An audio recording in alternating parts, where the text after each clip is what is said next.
Hello, this is Bible Observations 101, and today we'll be discussing a passage from the Torah, that is the first 5 books of the Bible, to help explain a story that occurs later on, and that story's sequence of events. So without further ado, let's begin. Chapter 22 of Exodus, verse 1. If a man steals an ox or a sheep, and slaughters it or sells it, he shall pay 5 oxen for the ox, and 4 sheep for the sheep. So on the surface, this passage doesn't seem that relevant. It seems kind of obscure. However, I want to demonstrate that such passages can actually really illuminate a later text. And what I mean by that is a story, a very famous story that's going to occur later on. So let's go to that story. The story I'm referring to is 2 Samuel chapter 11, the story of David and Bathsheba. So in this story, David is going to take another man's wife, sleep with her, and eventually kill that man. I'm not going to go into all the detail of that story so I can stay on point. So anyway, he's going to sleep with that man's wife and then kill that man, right? So down the line, right, David is going to be confronted by Nathan, the prophet, right? So in those days, prophets would usually confront kings when they sinned. The reason why is because the common man was not allowed to come up to the king and start rebuking him, right? This was not allowed. There was nobody above the king. There was only one above the king in Israel, and that was God. And so God would send a prophet to the king. And basically, the prophets were the spokesman for God, right? So it makes sense. This was their system of checks and balances in Israel, right? So let's read the parable that Nathan is going to tell David concerning David's sin. Let's read. Chapter 12, verse 1. Then the Lord sent Nathan to David, and he came to him and said, There were 2 men in one city, the one rich and the other poor. The rich man had a great many flocks and herds, but the poor man had nothing except one little ewe lamb, which he bought and nourished, and it grew up together with him and his children. It would eat of his bread and drink of his cup and lie in his bosom, and was like a daughter to him. Now a traveler came to the rich man, and he was unwilling to take from his own flock or his own herd, to prepare for the wayfarer who had come to him. Rather, he took the poor man's ewe lamb and prepared it for the man who had come to him. So really quick, concerning this parable obviously has to do with the surrounding events that have occurred, right? And a little side note, right, for those who are really trying to get into the Bible, whenever you read a parable, whether it be the Old Testament or those red letters by Jesus in the New Testament, you really need to somehow relate the parable to the surrounding story or what is going on surrounding the parable. Never try to isolate and take out the parable and try to just apply it to whatever you want, right? So whenever you read those red letters by Jesus, I want to tell you that the black letters matter too, right? I got a BLM shirt. Just kidding. I don't have that. But black letters matter. Anyway, back to the main point. This parable is being addressed to David by Nathan, right? Prophet to the king, to address David's sin. And what's going on is you can already kind of guess who represents who in the parable. So in the parable, the rich man is representing David, okay?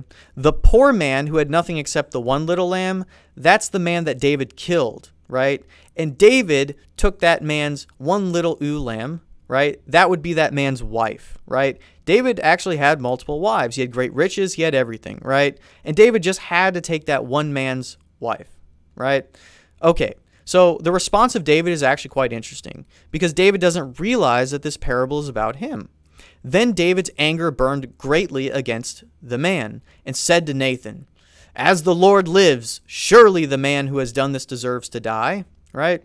So really quick, this man took someone's lamb, took someone's sheep, right? Stole it. So remember what we just read earlier in the law? This is going to help understand the passage. Exodus 22. If a man steals a sheep and slaughters it or sells it, he shall pay 4 sheep for the sheep. So that man, nowhere in that law does it say that that man deserves to die. So David is actually going above and beyond God's law. He's being very wrathful here. But in verse 6, David actually does take some input from the law. He says, he must make restitution for the lamb 4-fold. Now, we just read that, right? Look, 4 sheep for the sheep. See that? Makes sense. David knows the law. But he also, remember, adds the condition that he must die too. So, Nathan then says to David, "You are the man." Right? It's like, oh snap, things have just turned. So if I scroll down here, David is going to be remorseful, right? He's going to repent. The Lord has taken away your sin. You shall not die. Nathan says this to David, right? However, there are going to be consequences, right? So David, who is the king, the Lord's anointed, is going to reflect poorly on God, him doing this sin, right? He gives occasion to the enemies of the Lord to blaspheme, right? So God's going to take away David's child, right? This infant, right?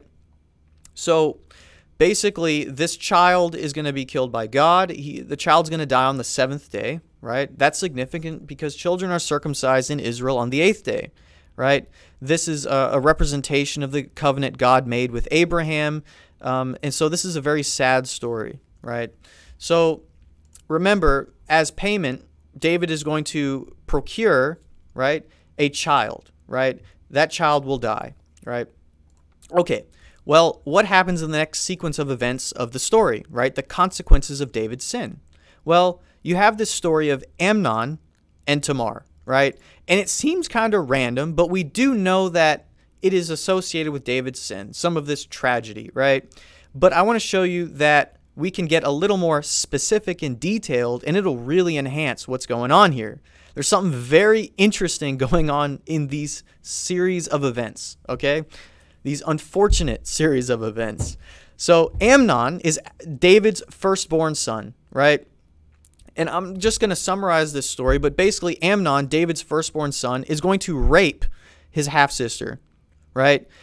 And as a consequence of this, Amnon is going to be killed by his half-brother, Absalom, right? Another of David's sons. So Absalom avenges Tamar, right? Okay, so now count how many sons have died so far. So Amnon's going to die. The 7-year-old child is going to die, right? So what do you think the next sequence of events are going to be about? Well, if we scroll down, chapter 14 is simply about David and Absalom reconciling because Absalom had killed David's firstborn son. So we can skip past this.